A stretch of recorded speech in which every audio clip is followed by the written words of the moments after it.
Présentation des performances et les difficultés rencontrées au cours des 3 derniers mois dans la gestion du parc national de la Comoé. Une rencontre qui réunit les autorités préfectorales, la direction de la zone nord-est de l'Office ivoirien des parcs et réserves, les partenaires techniques et financiers ainsi que les représentants des populations riveraines. Des échanges qui ont porté essentiellement sur la réalisation d'activités génératrices de revenus au profit des populations riveraines du parc et sur la question de promouvoir le tourisme écologique. À la population riveraine, merci aussi, parce qu'on a toujours dit sans votre contribution, on ne peut pas préserver le parc.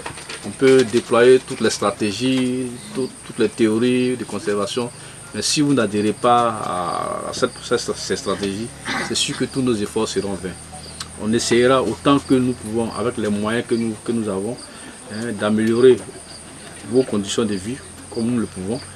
Mais en tout cas, on souhaite que cela aussi se réalise par des actions en faveur de la conservation. En marge de cette rencontre qui constitue la 21e session du comité de gestion locale du parc national de la Comoé, les acteurs intervenant dans la gestion de ce patrimoine ont signé un accord relatif à la réhabilitation de barrages agro-pastoraux, des projets qui seront réalisés dans les départements de Téhini et de Bouna. Le parc national de la Comoé est la plus grande aire protégée de l'Afrique de l'Ouest. Classé réserve mondiale de biosphère, il s'étend sur une superficie d'environ 11 500 km².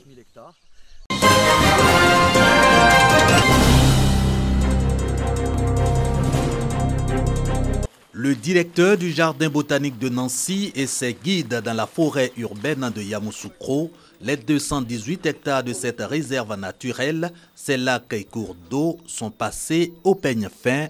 Question de montrer aux botanistes français les richesses végétales et aquatiques de cet espace destiné à la création de jardins botaniques. Nous avons l'intention de mettre toutes les espèces de notre pays, celles qui sont surtout en voie de disparition, sur lesquelles nous insistons beaucoup parce qu'on veut faire la conservation. Les atouts, ils sont nombreux, mais on va surtout citer les points d'eau.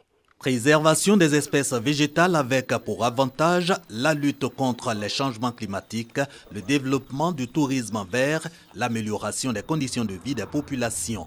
À ces raisons de transformer cette réserve naturelle, créée en 1960 par le président Félix Houphouët-Boigny en jardin botanique, adhère l'émissaire français. On va rendre compte devant le ministre, devant mon président de l'université, devant le président, devant l'ambassade de France, qu'est-ce qu'on fait en 2019, qu'est-ce qu'on fait en 2020, qu'est-ce qu'on fait en 2021 et combien ça coûte.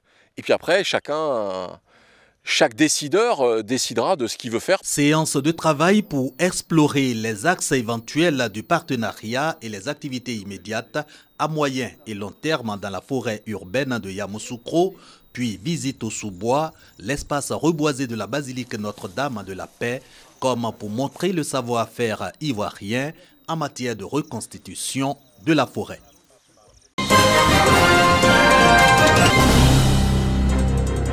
Ces jours de marché à Korogo. Entre un tintamarre de véhicules, engins à 2 roues, tricycles et va-et-vient des populations, nous arrivons au secteur réservé à la vente de beurre de karité, conduit par notre guide. La vente de beurre de karité, une activité lucrative.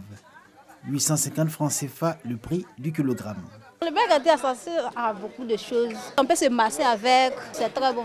Il y a des personnes qui ont des rhumes, qui peuvent utiliser le beurre de karité pour les mettre dans les narines. Mais le beurre de karité aussi sert de pommade. Et ça marche beaucoup pendant les moments de la matin.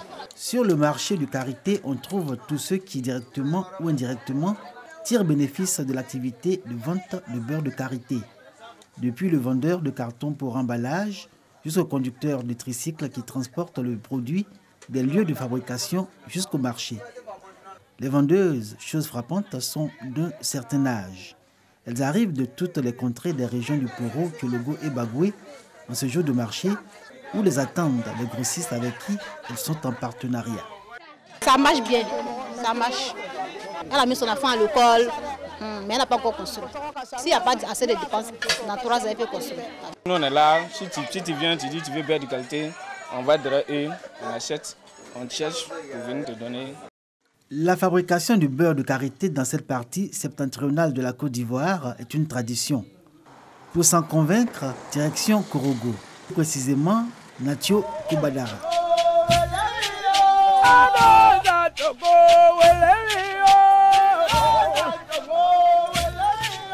Dans presque toutes les habitations, il existe une fabrique de beurre de karité.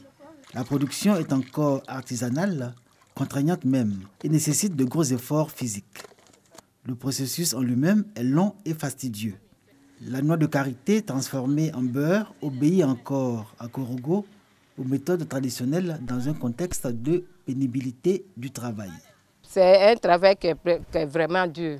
Si tu te lèves tôt, si vous n'êtes pas nombreux, tu vas taper et puis préparer encore. D'ici le soir, tu vas finir de travailler. On veut une chose de facilité qui veut nous arranger pour faire plus vite. Le beurre là, quand on le fait avec des machines, il faut presser ceci, cela. Ce n'est pas la même qualité d'huile qui sort. C'est ce qui fait qu'elles tiennent à rester au côté traditionnel. À la clé, une production faible. Mais les femmes de Korogo fédèrent leurs énergies dans différentes associations regroupant les fabricantes de beurre de karité, à l'exemple de Shigata, à Natio Kobadara.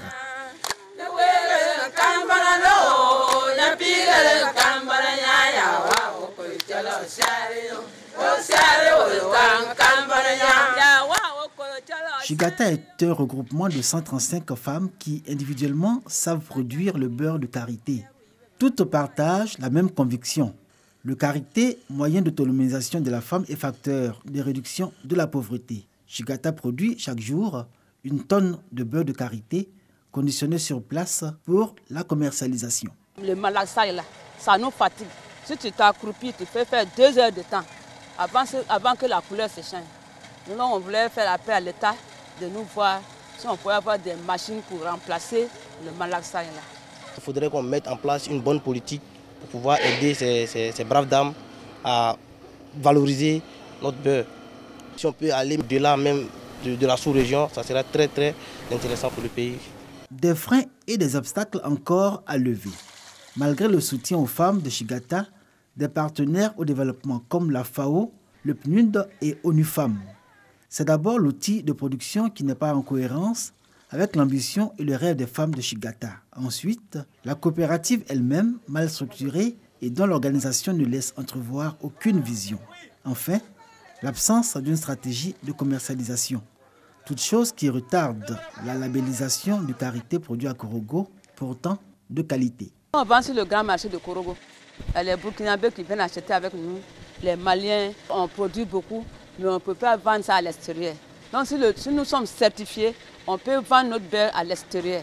Il y a la coopérative de Natio Kobadara, il y a la coopérative de Petit Paris, il y a la coopérative de Tchekelezo, et ensuite on a la coopérative Loro Karité Côte d'Ivoire. On fait en sorte qu'on puisse évoluer en plateforme, parler le même langage.